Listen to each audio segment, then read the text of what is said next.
कहा कि अंकल पिताजी लिखने में गड़बड़ कर गए और ठीक ठिकाना नहीं लिख गए, हमारा तो धन करोड़ों रुपए का बर्बाद हो गया, अब क्या करें, हम तो लुट गए पिट गए।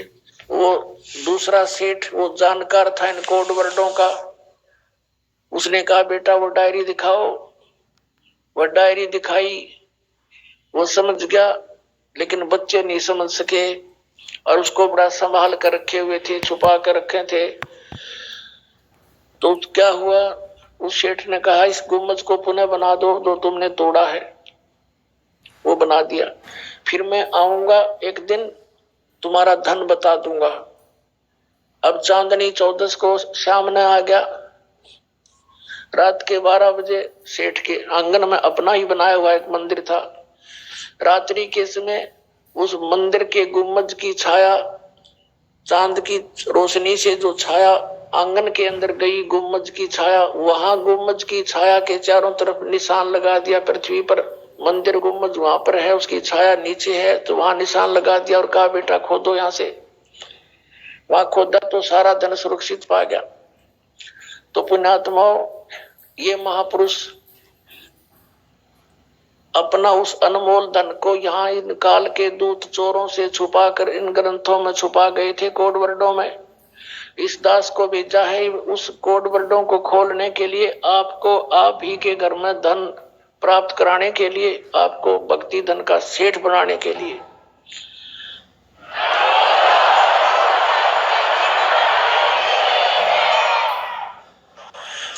अब इसमें स्पष्ट लिखा है कि प्राण संगली नाम क्यों रखा गया, इसके बारे में वही बता सकता है जो उन्हीं कैसा होगा, यानी आदरणीय नानक साहिब जी जैसे महापुरुष, यानी उन्हीं के समान ज्ञान रखने वाले। वैसे दास उन महापुरुषों के बराबर तो नहीं हो सकता, लेकिन परमेश्वर जी की कृपा से, गुरुदेव की कृपा से इस दास को इतना ज्ञान अवश्य हो गया कि इन महापुरुषों के इस लोक को जिसमें खजाना दबा गए थे, ये खूब खोलने में सक्षम है और पूरा ज्ञान है इस दास को।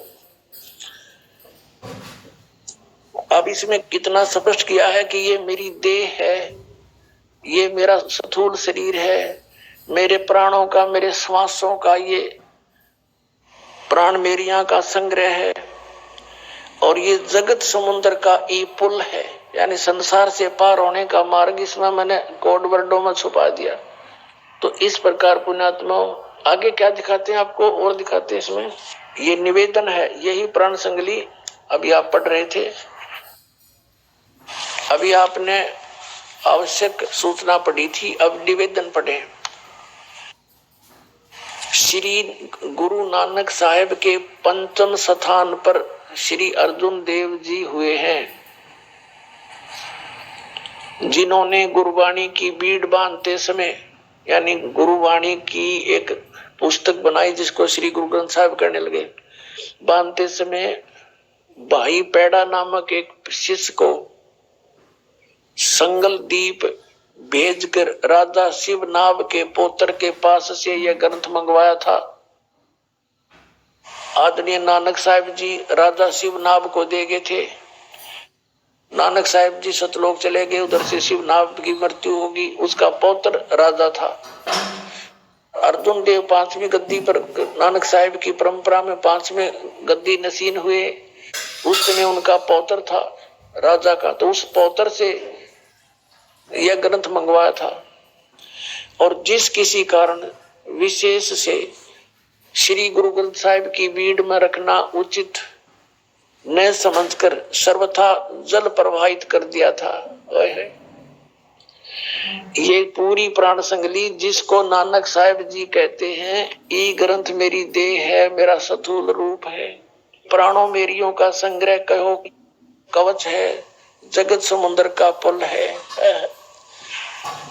ये प्राण संगली में तैनु बख्शी है, प्राण संगली अमृत प्रवाह है, और ये अजर वस्तु है, सोते ही जरी है, और 3 लोकों में से कोई संभालने वाला नहीं था। अब यहाँ पर देखिएगा, विवेकहीनता के कारण महापुरुष ने कैसे जल में डाल दिया। फिर इसको राजा शिवनाभ के पौत्र के पास से ग्रंथ मंगवाया था, और जिस किसी कारण विशेष से श्री गुरु ग्रंथ साहिब की बीड़ में रखना उचित ना समझकर सर्वथा ही जल प्रवाहित कर दिया था, पूरी की पूरी। अब नानक साहिब तो क्या कह रहे हैं, मेरा शरीर है, तो उन्होंने नानक साहिब को डुबो दिया पानी में। और जो कि एक परम प्रेमी साधु की अत्यंत प्रार्थना से द्रवीभूत हुए गुरु साहिब के वचन अनुसार जल से निकलवाया। परमात्मा ने कृपा बख्शी, किसी एक साधु भक्त के अंदर प्रेरणा दी, अर्जुन देव जी से प्रार्थना की कि हे दाता, हम इसको छुपा कर रख लेंगे, भगवान का अनमोल ग्रंथ है, अनमोल ज्ञान है इसके अंदर, हम छुपा कर रख लेंगे, किसी को नहीं बताएंगे। महापुरुष की वाणी को ऐसे जल में ना प्रवाह करो। बड़ा प्रयत्न से लिखा है, हाथ से लिखा हुआ है, कितना समय लगा होगा। तो इस कारण से उस संत की प्रार्थना से और अर्जुन देव जी ने अलाउड कर दिया कि निकाल लो, पर ले जा तू कहीं, छुपा ले इसको। अब वो जैसा तैसे पुण्यात्मा अपने पास उपलब्ध है। अब पुण्यात्मा, अब ये इसको फिर भी पूर्ण रूप से नहीं रखा गया।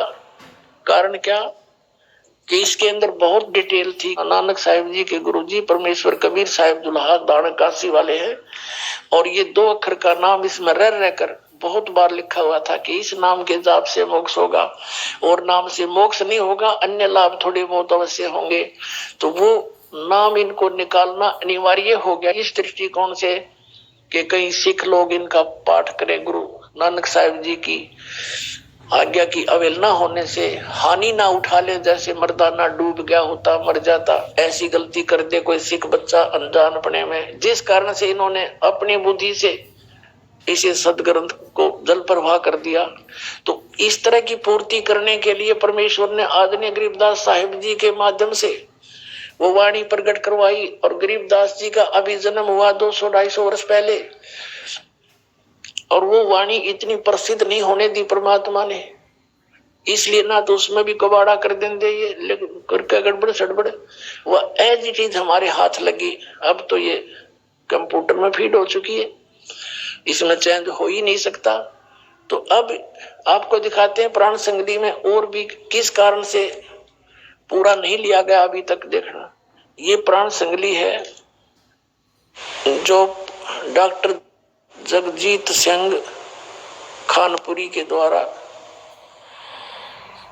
ये पब्लिश्ड है, publication bureau, Punjab university Patiala से।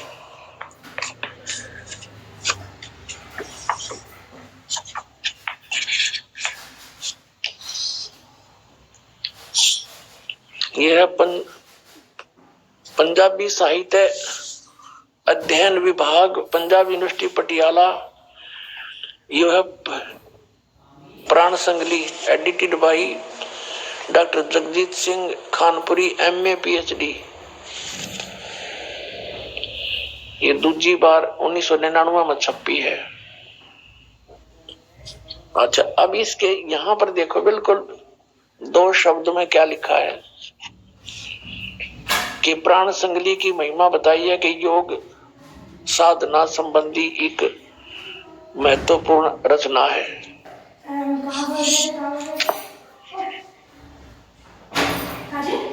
रचना का संबंध गुरु नानक देव जी नाल जोड़िया जाता है कि गुरु जी ने इसका उच्चारण सिंगलदीप विच राजा शिवनाभ प्रति कीता सी।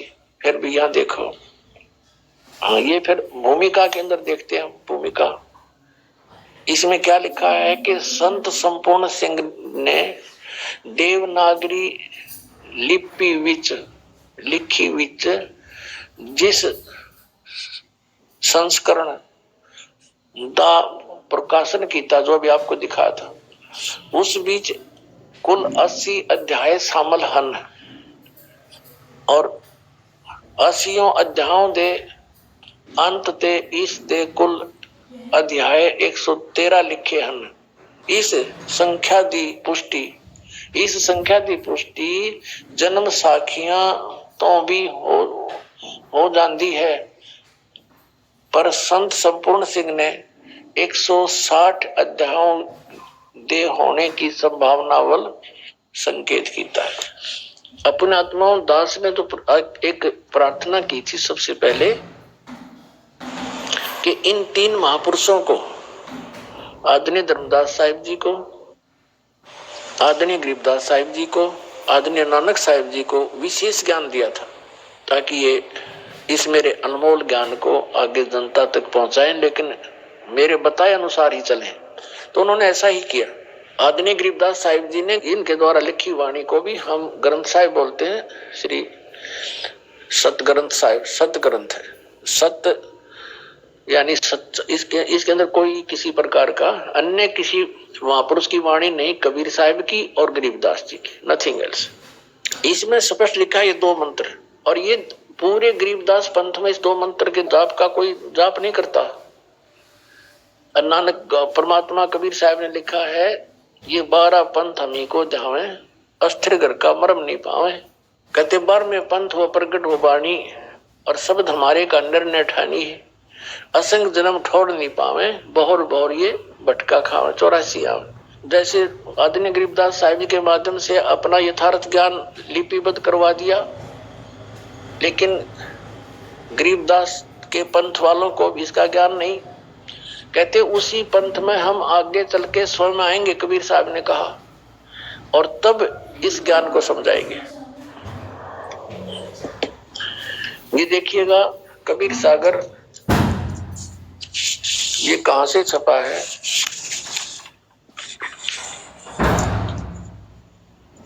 कबीरपंथी भारत पथिक युगलानंद बिहारी द्वारा परिष्कृत। और ये कहां से छपा है? मुद्रक एवं प्रकाशक है खेमरा श्री कृष्णदास, अध्यक्ष श्री वेंकटेश्वर प्रेस, खेमरा श्री कृष्णदास मार्ग, मुंबई से। यहाँ पर देखिएगा, काल ने कहा था मैं तेरे नाम से 12 पंथ चलाऊंगा, 12 पंथ करूं मैं साजा, नाम तुम्हारा ले करूं आवाजा। ये 12 पंथ नाम जो ले ही, हमरे मुख में आन समोही। तो 12 पंथ कौन से हैं? कबीर साहब ने बताया था, ये पद्य भाग है। 12 पंथ चलो सो भेद। अब क्या बताया कि 12 पंथ काल फुरमाना। इन 12 पंथों में काल का ही आदेश, मंत्र जाप का विधि होगी, इसका आदेश, इसी का आदेश होगा जाप विधि। और भूले जीव न जाओ ठिकाना, ठिकाना यानी सतलोक नहीं जा सकते। ताते आगम कह हम राख्या, वंश हमारा चूड़ामणि शाखा। प्रथम जग में जागो परमावे। इन 12 पंथों के डिटेल दिया गए, उनके नाम बताए हैं, कौन कौन इनके मुखिया होंगे। लेकिन यहाँ कबीर पंथियों ने मैं इसमें बिगाड़ कर दिया। उसकी पूर्ति के लिए ही परमात्मा कहते हमने आना पड़ेगा। ये देखिएगा, ये है कबीर चरित्र बोध, बोध सागर 1870 पृष्ठ पे। यहाँ गद्य भाग में लिखा है कबीर साहिब के पंथों का वृत्तांत। प्रथम नारायण जी दास जी का पंथ, ये नारायण का पंथ नहीं होना चाहिए था, गलत लिखा है। ये श्री चूड़ामणि जी का पंथ होना चाहिए, क्योंकि नारायण दास जो धर्मदास के पुत्र थे, उन्होंने तो इस कबीर परमात्मा के पंथ को स्वीकार ही नहीं किया था। वो तो श्री कृष्ण का भक्त रहा था, उसी के नाम से मंदिर बनवा रखा है, आज भी विद्यमान है वहां। प्रथम यहाँ चूड़ामणि होना चाहिए, दूसरा यागोदास, और तीसरा सूरत गोपाल, चौथा मूल निरंजन टकसार, भगवान दास पंथ, सतनामी पंथ, कमाल का पंथ है ये, कमाली पंथ नहीं, राम कबीर पंथ, परम धाम की वाणी पंथ, जीवा पंथ, और बाद महागरीब दास पंथ। अब अपना आत्मा, अब यहाँ क्लियर हो गया 12वां पंथ गरीबदास पंथ है। अब यहाँ से हम फिर वापस आएंगे जो पद्य भाग है, इसमें एक कबीर वाणी चैप्टर है, बोध सागर इसका खंड है। बोध सागर खंड के वाणी, कबीर वाणी चैप्टर के मैं 136 पृष्ठ पे 12 पंथ चलो सो भेद। 12 पंथ काल फुरमाना, भूले जीव न जाओ ठिकाना। अब इन्होंने यू छोड़ दिया चूड़ामणि, ये प्रथम चूड़ामणि होना चाहिए। ये चूड़ामणि ये प्रथम संत तो अच्छे थे, लेकिन आगे चल के ये नहीं पंथ ठीक बन रहे। यो जागूदास, सूरत गोपाल, मूल निरंजन, टकसार का पंथ, ये वही है सारे के सारे। फिर सतनामी पंथ, पंथ सतनामी, इस तरह ये इस प्रकार। फिर अब हम इन्होंने ये 10वां आ गया या 11वां होना चाहिए था, 10 में तो आगे लिखना छोड़ गए क्योंकि मिलावट कर रखी इन्होंने इसमें। अब ये 11वां पंथ है परम धाम की वाणी। अब ये 12वां पंथ है, अब 12वां पंथ है गरीबदास जी का। इसमें लिखा संवत 1775 हुई, संवत 1775, ये है 1774 लिखना था, गलती से 75 लिखा गया, मिसप्रिंट है। तो संवत 1774 यानी सन 1717 में आदरणीय गरीबदास साहिब जी का जन्म हुआ। संवत 1775 होई, ता दिन प्रेम प्रगटे जग सोई। आज्ञा रहे ब्रह्मबोध लावे, कोली चमार सबके घर खावे। साख हमारी ले जीव समझावे, असंग जन्म ठोर नहीं पावे। 12वें पंथ प्रगट हुआ है नहीं है, प्रगट हवे वाणी, प्रगट होगी वाणी और शब्द हमारे का निर्णय ठानी।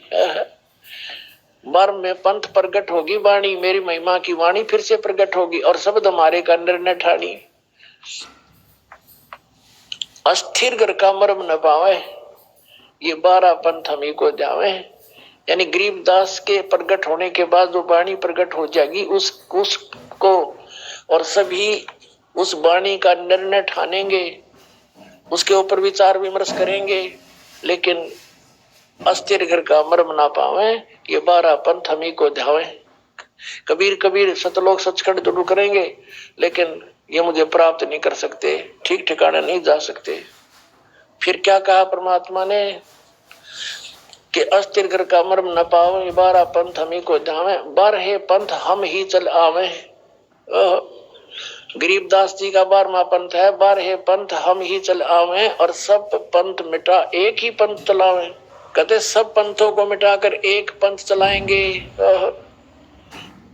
आगे क्या कहा कि प्रथम चरण कलयुग निर्याना, तब मगर मांडो मैदाना।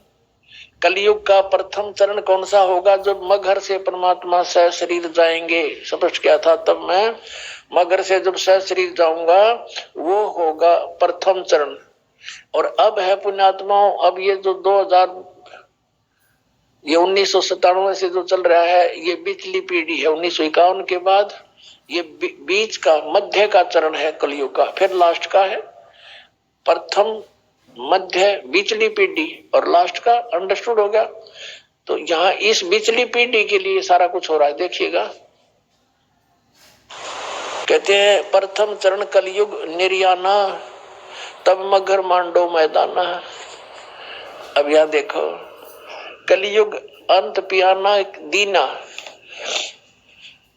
यहां क्या लिखा कि 5505 जब ये शब्द होगा सच्चा, कि जब कलयुग 5505 यानी 5505 बीत जाएगा, तब मेरी बात यह सच्ची होगी जो मैं आज कह रहा हूं तेरे को। और आगे क्या क्या, धर्मदास मोरी लाख दुहाई। ये मूल शब्द है, मूल शब्द है, मूल शब्द बाहर ना जाई। ये मूल शब्द के अंदर मूल मंत्र कहो इसको, तो इस मूल मंत्र के अंदर ये सब कुछ आ जाता है। सतनाम जो 2 अक्षर का और आदि नाम, और फिर मूल ज्ञान। ये ज्ञान जो अब आपको दास निर्णय करके बता रहा है, ये मूल ज्ञान है। अब देखिएगा, पवित्र ज्ञान तुम जग में बाखो, जग में सुनाओ पवित्र ज्ञान। मूल ज्ञान तुम गुप्त ही रखो। जो मूल ज्ञान है उसको नहीं बताना अभी। मूल ज्ञान जो बाहर पर ही, बिचली पीढ़ी हंस वंश हंस नहीं तरही। मूल ज्ञान जो बाहर पढ़ी, अपने से बाहर काल के दूतों का हाथ लग गया तो बिचली पीढ़ी ये वंश हंस पार नहीं हो पाओगे धर्मदास। और 33 अरब ज्ञान हम बाखा, और मूल ज्ञान गुप्त ही रखा। कहते हैं, क्या कहते हैं कि 33 अरब ज्ञान मैंने बोल दिया, लेकिन वो मूल ज्ञान तो उस दास को दूंगा जो परमात्मा ने कहा कि हम स्वयं आएंगे। स्वयं ना तो दास भेज दिया अपना इस गरीब दास वाले पंथ में। अब कहा 33 अरब ज्ञान हम बाखा और मूल ज्ञान हमने गुप्त ही रखा, वो भी नहीं दिया कबीर सागर उमर कहीं नहीं दिया इसका विशेष भेद, वो तो इस रामपाल दास को दिया परमात्मा ने। सत्कर्मान लेना पुण्यात्माओं।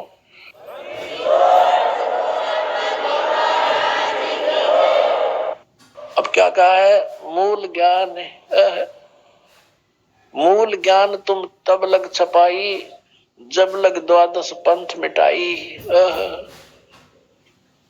मूल ज्ञान तुम तब लग छुपाई जब लग द्वादश पंथ मिट जाई। पुण्यात्मा यहाँ बीचली पीढ़ी लिखा है तो कलयुग 3 हिस्सा में हो गया, या बीचली पीढ़ी और एक पहले की एक लास्ट की।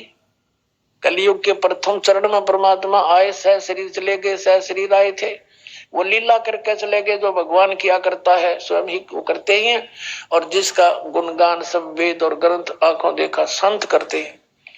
और अब हमें भगवान को पहचानने में बहुत आसानी होगी, क्योंकि ग्रंथ वही बतावे, वेद बतावे और परमात्मा ने लीला करके दिखा रखी, उनका इतिहास बतावे, तो भगवान को पहचानने में देर नहीं लगेगी।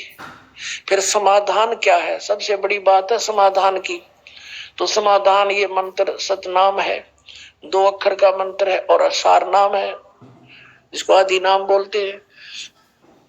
तो वो कौन से हैं वो आपके रूबरू करा दिए दास ने। और इन सदग्रंथों को और इन महापुरुषों की वाणी को तो बहुत बाद में हमें पता चला है। दास ने 1994 से ये मंत्र दान करना शुरू कर रखा है। यही 3 मंत्र 3 टाइप के, यानी प्रथम जो 5 मंत्र है वो 5 के स्थान पर 7 देने का आदेश था। ये आदरणीय गरीबदास साहिब जी की वाणी में लिखा हुआ ये मंत्र पहले वाला। और पहले ये केवल 5 मंत्र देने थे, ये रंकार ओंकार सतनाम ये नहीं, वो मंत्र दूसरे जो आपको दिए जाते हैं। नानक साहिब जी ये नाम देते थे, लेकिन आने वाले समय में उस ज्ञान को ये आधार बना करके हमने ब्रह्मा विष्णु महेश से ऊपर चलना है, इसलिए सिख समाज के अंदर उन मंत्रों को त्याग दिया गया और केवल वाहे गुरु मंत्र का जोर दे दिया गया और केवल वाणी का पाठ ही जारी रखा। ऐसे ही परमेश्वर कबीर साहिब जी ने आदरणीय धर्मदास जी को कहा था कि प्रथम 5 मंत्र देते रहना। चूड़ामणि जी को ये 5 मंत्र देने का अधिकार था, सतनाम से वो भी वंचित था।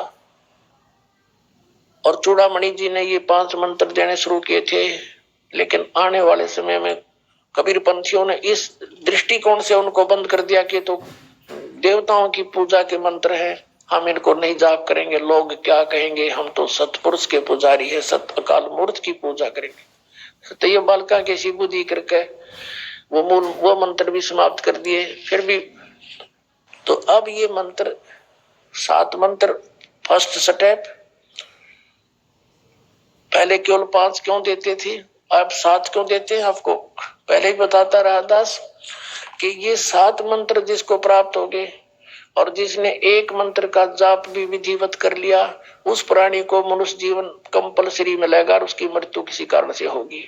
और पहले ये 2 मंत्र इसके साथ इसलिए नहीं जोड़े थे कि मान ले तुरंत मनुष्य जीवन पा भी लेगा तो फायदा क्या होगा, अपना और बर्बाद करेगा कि तो इसने जाड़े जुड़े लाकर ने, तो फिर आगे समय आने पर इसको समय पर मनुष्य जीवन दिवा देंगे और ये उस समय में इनका जन्म मिल जाएगा। तो अब इसलिए जरूरी है कि ये पार करने सभी को। पहली प्रथम बात तो गारंटी देता ये दास कि आप मर्यादा में रहो, आपकी मृत्यु नहीं हो सकती जब तक परमात्मा का आदेश नहीं होगा।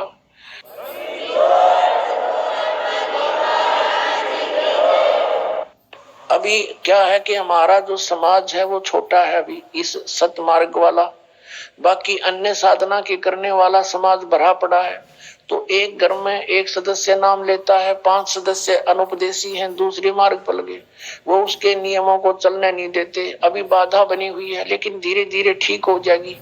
और जब हम बहुतायतमा हो जाएंगे तो हमारे नियम खंडन होगा ही नहीं खंडित, तो फिर तो शंका ही मिट जाएगी, किसी प्रकार का कोई हानि हो ही नहीं सकती, किसी प्रकार की नहीं हो सकती।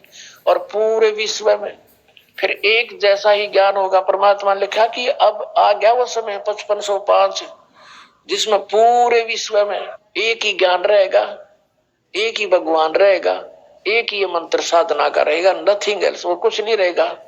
क्योंकि परमात्मा को सभी चाहते हैं, कसाई भी चाहते हैं, कसाई क्यों बकरे काटते हैं? क्योंकि खाने वाले खाते हैं। जब खाना ही बंद कर देंगे कसाई कौन रहेगा? कोई कसाई रहेगा ही नहीं।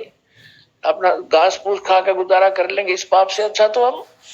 तो इस प्रकार ज्ञान होगा, ज्ञान से फिर हम बुराइयों से बचेंगे और मोक्ष होगा। अब आपने देख लिया कि कहा के बार में पंथ हम ही चल आवे। फिर देखना एक और अनमोल वस्तु छुपा रखी है। ये कबीर वाणी चैप्टर 136-37 हमने पढ़ा था। अब 134 पे कितना निर्मल बात कही है वंश प्रकार कि जो उन 12-13 पंथों में जो हमारे बच्चे होंगे उनमें जो मैं भेजूंगा आत्माएं, प्रथम तो वंश उत्तम, ये नारायण दास है प्रथम वंश उत्तम। दूसरा यु जागू जुगुर है। और बर्मा पंथ जो है, बर में वंश प्रकट हुए उजियारा। ये बर्मा पंथ गरीबदास वाला पंथ है। बर्मा पंथ ये गरीबदास वाला पंथ है। बर में वंश प्रकट हुए उजियारा, यानी मेरी महिमा की वाणी प्रकट होगी। थोड़ा थोड़ा रोशनी सी होगी, उजियारा सा होगा, क्लियर नहीं होगी उससे। यानी गरीबदास साहेब जी के द्वारा वाणी तो प्रकट होगी, बस उस वाणी को समझने वाला कोई नहीं होगा। जिस कारण से मेरा प्रकाश तो होगा कि कबीर की महिमा, कबीर साहब की महिमा गाई है गरीबदास ने। अनंत कोट ब्रह्मांड का एक रति नहीं बार, सतगुरु पुरुष कबीर हैं ये कुल के सिरजनार। लेकिन इस पॉइंट पर कोई गरीबदास वाला दृढ़ नहीं है कि कबीर इज गॉड। दास उसी पंथ से बाहर निकले हुए हैं। वो केवल कबीर साहब को सतगुरु मानते हैं और गरीबदास जी को भी सतगुरु मानते हैं और श्री कृष्ण विष्णु को भगवान मानते हैं। ये गरीबदास पंथ वाले। लेकिन गरीबदास जी नहीं मानते थे, उनके ये समझ नहीं सके इनको, इन कोड वर्डों को। अब देखना, बर में पंथ, बर में वंश प्रगट हो उजियारा और 13वें वंश मिटे सकल अंधियारा। ये दास रामपाल 13वां वंश है।